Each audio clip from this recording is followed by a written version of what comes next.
बाल गुरु गणेश उत्सव समिति है एक बड़ा रिकॉर्ड बनाया है पूरे छत्तीसगढ़ में, पूरे देश में कह सकते हैं कि पहली बार ऐसा हुआ है कि गणेश जो स्थापित हुए हैं, हर दिन पूरे देश भर के अलग अलग जगह की जो प्रसिद्ध मिठाइयाँ होती हैं, जो भोग होते हैं, उसका यहाँ पर भगवान गणेश जी को जो है भोग यहाँ पर मोदक के जैसे लड्डू चढ़ाए जाते हैं, वैसे ही अलग अलग तरीके के भोग चढ़ाए जा रहे हैं। हमारे साथ में विनोद यदू जी भी हमारे साथ में है, हमारे साथ में महेश शर्मा जी हैं, नीरज बैद जी हैं। नीरज बैद जी, कितने साल से ये समिति अपन गणेश बैठा रहे हैं? ये 40वां वर्ष है, हम लोगों को 27 वर्ष हो गए, 1993 से। 1993 से बना रहे हैं।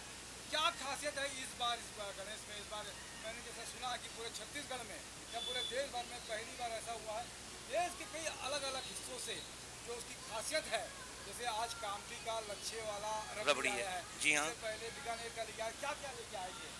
नहीं देखिए क्या है, गणेश जी को भोग तो हमारी समिति शुरू से ही बहुत अच्छा लगाती है और सर्वसाधारण को जितने भी दर्शनार्थी आते सबको वितरित होता है। ऐसा नहीं कि कोई स्पेशल आ रहा उनको वो हम वितरित कर रहे हैं, वैसा हमारी समिति में कभी नहीं होता है।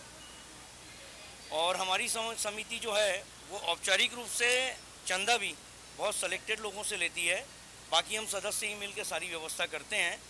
और इस वर्ष हमारा मन हुआ कि गणेश जी को कुछ भोग में अलग अलग स्पेशल चीज़ें लगाई जाए और वही सर्वसाधारण को वितरित किया जाए।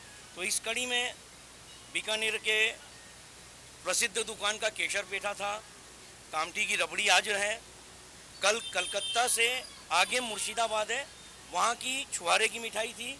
इसके अलावा काजू की कतली, बादाम की कतली, बूंदी का नुक्ती दाना, केसर, बिल्कुल बेसन का चूरमा, मूंग दाल का हलवा, ये सब हमने गर्म खिलाया था सबको।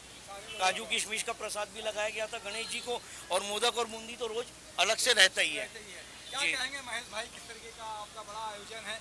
40 साल हो गए हैं, कुछ आप जय गणेश देवा दो शब्द कहें। बोल गणेश भगवान की जय। ये बहुत अच्छी बात है। ये गावन झांकी भी निकालते हैं क्या? विसर्जन झांकी? विसर्जन झांकी हम पिछले 6-7 साल शुरुआत में निकाले थे, लेकिन अब हम चतुर्दशी के दिन झांकी के ही रूप में अच्छे से रियल फ्लावर के साथ में, रियल फ्लावर से गणेश जी की ट्रॉली सजा के बाजे गाजे के साथ और पूर्णतया गरिमा में वातावरण में डीजे या धुमाल के बहुत ज़्यादा जो शोर रहते हैं वैसा इंस्ट्रूमेंट हम कभी नहीं लगाते हैं, सात्विक तरीके से। और सात्विक और यहाँ भी आप देख लेंगे हमारी समिति की जो खास विशेषता है, भले ही हमारा खर्चा कितना भी बढ़ा रहे, लेकिन हमारा नियम ये है, हम 11:30 बजे के बाद पट मंगल कर देते हैं।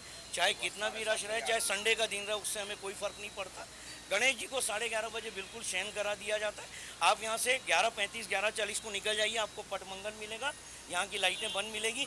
लेकिन आप सवेरे यहाँ से 8:30 बजे के आसपास निकल जाइए, आपको गणेश जी की आरती लगी हुई दीपक जलता हुआ मिल जाएगा। तो गणेश जी की पूजा भोग ये सब समय से करना है, यही हमारा ध्येय है। और हम चाहते हैं कि इस माध्यम से बाकी समितियां भी इस अनुशासन को अपने गणपति उत्सव में शामिल करें, और अगर आप लोग सुधरेंगे तो लोग भी अपने आप से समय से देखने आया करेंगे।